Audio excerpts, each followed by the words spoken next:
We're focusing on how to get bipartisan support, on how to get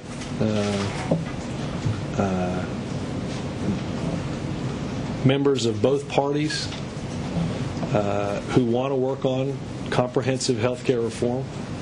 That's what we're focused on.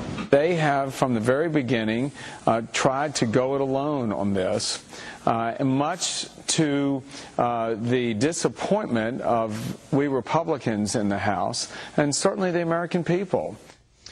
Over the weekend, the administration looked like it was setting to negotiate away the public option, government-run health insurance. Now, they could be set to go it alone. At least that's what the New York Times said on the front page today. Democrats seem set to go alone on a health care bill, cite resistance of the GOP. Also, we heard from the Senate Majority Leader, Harry Reid's spokesman, saying, "We will not make a decision to pursue reconciliation. This is the process of the vote until we have exhausted efforts to produce a bipartisan bill."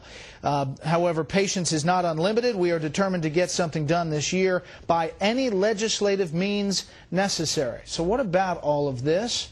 Let's bring in our panel. Steve Hayes, senior writer for the Weekly Standard, A.B. Stoddard, associate editor of The Hill, and Byron York, chief political correspondent of the Washington Examiner. Go it alone, Byron? You know, Eric Cantor is right. In the House, Democrats have been going it alone from the very beginning. Remember this fight they had in the Energy and Commerce Committee? It was between the liberal Democrats and the blue dog Democrats. The reason they were having that fight was because they had made the decision at the very beginning that they weren't going to get any Republican votes at all. They drafted the bill by themselves, and they've been pushing it by themselves. So as far as the House is concerned, the Democrats have always been going alone. As far as the Senate's concerned, they have been having negotiations with count them three Republicans, and that's been the bipartisanship here. I mean, there hasn't been a whole lot. Just held an event with NASCAR, the winner of the NASCAR race, the president did, and he was walking out, according to our reporters there, and he said, he was asked about bipartisan health care reform bill. He said, "I am absolutely confident we are going to get a bill, and I hope it's bipartisan." Are we getting mixed messages here, A.B.? Well, they walk back the public option news from the weekend, and they're walking back the news that they're going to go it alone. They're going to continue. I mean, they've lost control of the message weeks ago, and now they're just bumbling it even more. But they should. The message should be that they are still trying to work with Republicans. The message should be that they're not going to go it alone, that until the final, hours, that they should be seeking bipartisan support and bipartisan compromise and continue to work with the Gang of Six in the Senate, with Senators Grassley and Enzi and others, to try to come up with something that gets some Republican votes. It is not only is it technically almost impossible to use the reconciliation procedure to come up with a purely partisan bill, and it's too complicated to describe right now, but you could literally end up with a bill that only spends or cuts. I mean, you can't end up with a bill that changes insurance policy, okay?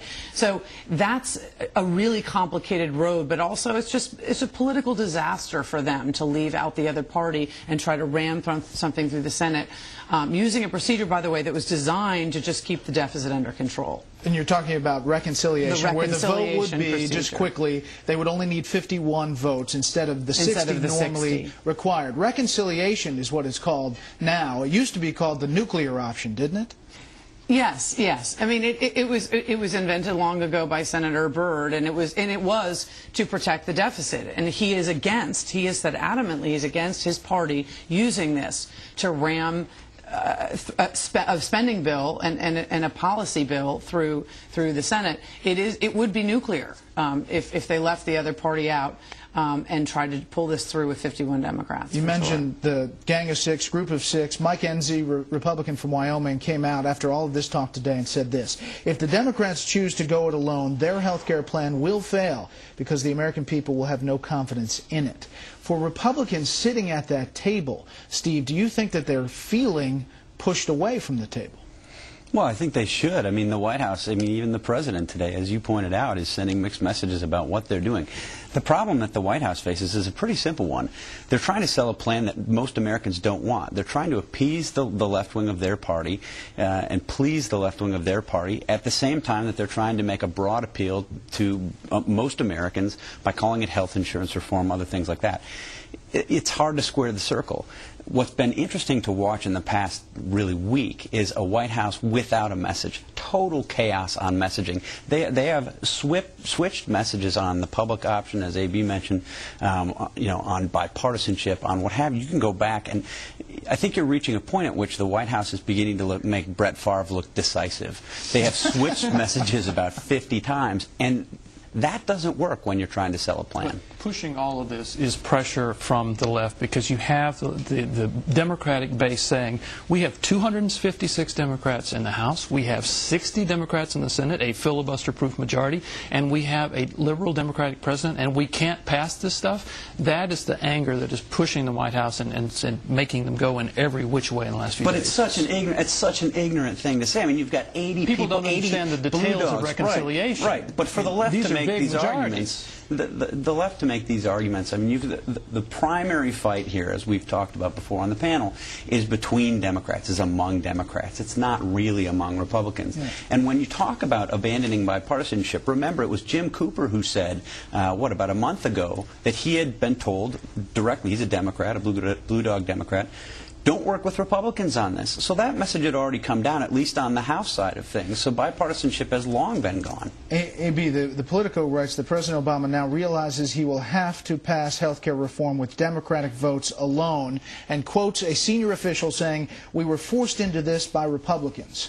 Isn't that disingenuous? No, I mean, it's just as Steve points out. I would make the point that the Republicans should not confuse leading the opposition with leadership on this issue. I do think there will be reasons for them ultimately to vote against a final bill, but I think that they should at least pretend to come to the table at this late date. I'm serious about this. It's not that they shouldn't oppose the stimulus package and everything else they've opposed, but on this issue, when they know Medicare needs cutting, when they know our current system can't be sustained, they should look like they are negotiating with Democrats as best they can.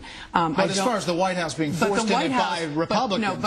I'm going to finish up. The White House cannot blame the Republican Party for where they are. And the White House to admit in the Washington Post today that not only that that the Democratic Party and the Obama White House couldn't read the public, which is the true test of leadership, walked into a buzzsaw in the town halls, but then they couldn't read their own party. They didn't know the revolt on the public option was coming from the left, is stunning.